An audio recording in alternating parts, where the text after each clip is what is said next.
संघर्ष हमारा नारा है।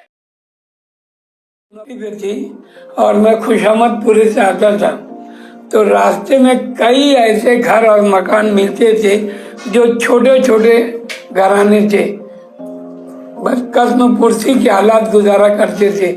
तो उनको देखकर मुझे न अजराए हमदर्दी, ये हुआ कि आवाम का काम करना चाहिए और अपने को बेलोस होकर करना चाहिए। तो उसी को ख्याल रख कर निहाल साहब की तहरीकों में इब्तिदाई दिनों में मैं खुद जुलूस में, जलसे में हर आगे की पट्टी पे बैठा रहा करता था और जुलूस में भी शरीक होता था। ऐसा ही कुछ दिन चलते गया और एक मरतबा ऐसा हुआ कि मामलेदार गली में निहाल साहब 1962 का इलेक्शन लड़े और हारून अंसारी और उनका इलेक्शन था। उस इलेक्शन में निहाल साहब की पोजीशन बहुत अच्छी थी और पूरी यकीन था कि निहाल साहब ही एमएलए बनेंगे। मगर एक ऐसा हादसा हुआ कि नारायण फकीरा का खून हो गया।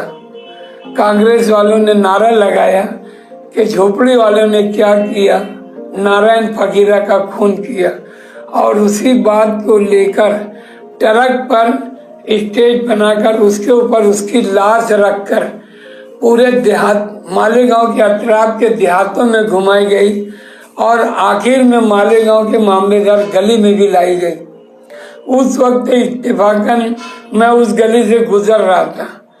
यूं तो मुझे निहाल साहब से हमदर्दी पैदा हो चुकी थी इब्तिदाई दिनों में, मगर उस वक्त जब ये नारा लगा कि नारायण फकीरा का खून, झोपड़ी वालों ने क्या किया, नारायण फकीरा का खून किया, मेरी तबीयत जलबला गई।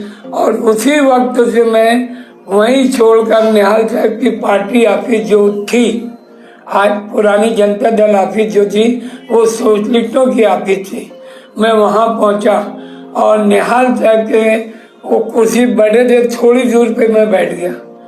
तो निहाल साहब की आम आदत थी, बोलिए साहब क्या काम है। तो मैंने बेसाख्ता मेरे मुंह से निकला, साहब मैं तुम्हारा साथ रहना चाहता। तो बोले कौन मना करे, आ जाओ, जलसे में रहो, जुलूस में रहो, मीटिंग में हाजिर रहो और हमारे साथ हाथ बिठाओ। मगर एक बात, उसी वक्त उन्होंने कहा कि रुपया पैसा खाने की नियत से आते होगे तो मत आना, काम करना होगा पेट पे पत्थर बांधकर या भजिया और रोटी खा के करना होगा तो आओ, नहीं तो मत आना। मैंने उसी वक्त वादा किया कि मुझे कबूल है और मैं हर हाल में अपना पूरा वक्त जितना भी मिलेगा आपके साथ निकालूंगा। और ये जो भजिया रोटी क्या, मैं रोजा रख के भी काम करूंगा। इस तरीके से मेरा उनका राब्ता जुड़ा और फिर जलसों में, जुलूस में शरीक होते गया और उनके करीब होते गया। तहरीकों के बादशाह थे, उनका काम ही शुरू से कोई भी तहरीक, झोपड़पट्टी एक ऐसा मसला था कि वो तहरीक हर वक्त जिंदा रहती थी। हाई परचेज बेसिस पे, झोपड़पट्टी के काम करने पे, फिर दवाखाने का काम करने का। उस वक्त तो कैंप वैम्प नहीं लगा करता था। सरकारी अस्पताल में जो बीमार रहते थे उनको ले जाना पड़ता था, तो हम लोग वो काम भी करते थे। निहाल साहब बोलते थे कि देखो वो लोग आए थे, उनको लेकर जाओ दवाखाने में, उनके साथ दवाई दिला दो, उनका हाथ बटा दो। ऐसे काम में उनके साथ किया करते थे।